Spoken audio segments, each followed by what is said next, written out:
DPR telah mengesahkan Omnibus Law RUU Cipta Kerja menjadi undang-undang melalui rapat paripurna Senin lalu. Pengesahan ini menuai pro dan kontra di masyarakat. Selain klaster ketenaga kerjaan, yang juga menimbulkan polemik adalah pasal mengenai perizinan pendidikan.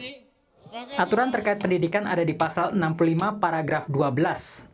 Pada ayat 1 disebutkan, pelaksanaan perizinan pada sektor pendidikan dapat dilakukan melalui perizinan berusaha, sebagaimana dimaksud dalam undang-undang ini.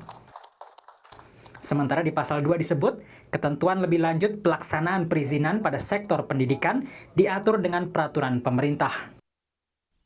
Presiden Joko Widodo membantah isu komersialisasi pendidikan dalam Undang-Undang Cipta Kerja. Jokowi menegaskan izin pendidikan hanya di kawasan ekonomi khusus. Ada juga berita mengenai Undang-Undang Cipta Kerja ini mendorong komersialisasi pendidikan.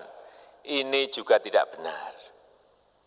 Karena yang diatur hanyalah pendidikan formal di kawasan ekonomi khusus, di KEK. Sedangkan perizinan pendidikan tidak diatur di dalam Undang-Undang Cipta Kerja ini. Apalagi perizinan untuk pendidikan di pondok pesantren. Itu tidak diatur sama sekali dalam Undang-Undang Cipta Kerja ini. Dan aturannya yang selama ini ada tetap berlaku.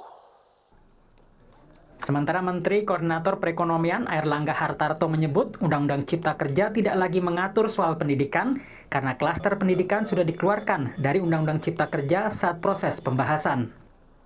Kami tegaskan bahwa klaster pendidikan di-drop dalam pembahasan, sehingga perizinan pendidikan tidak diatur di dalam RUU Cipta Kerja. Demikian pula terkait dengan pendidikan pesantren. Jadi tidak ada pengaturan mengenai pendidikan di perizinan pendidikan di dalam Cipta Kerja. Namun Perhimpunan untuk Pendidikan dan Guru P2G menilai ketentuan yang ada di Undang-Undang Cipta Kerja membuat pemerintah leluasa mengeluarkan kebijakan perizinan usaha di sektor pendidikan. Artinya, pemerintah dapat saja suatu hari nanti mengeluarkan kebijakan perizinan usaha pendidikan yang nyata-nyata bermuatan kapitalisasi pendidikan, sebab sudah ada payung hukumnya. Kata Koordinator Perhimpunan untuk Pendidikan dan Guru, Satriawan Salim, seperti kami kutip dari Kompas.com.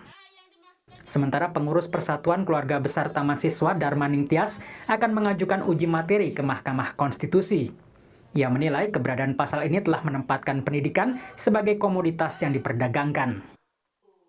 Jika melalui jalur ini pun kami kalah, tak masalah. Yang penting kami sudah menyatakan sikap kami untuk tetap setia pada Pancasila dan Undang-Undang Dasar 1945, kata pengurus Persatuan Keluarga Besar Taman Siswa Darmaning Tias. Sektor pendidikan sesuai Undang-Undang Sistem Pendidikan Nasional adalah tanggung jawab pemerintah pusat dan daerah.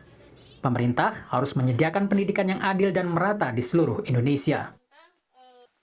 Tim Liputan, Kompas TV.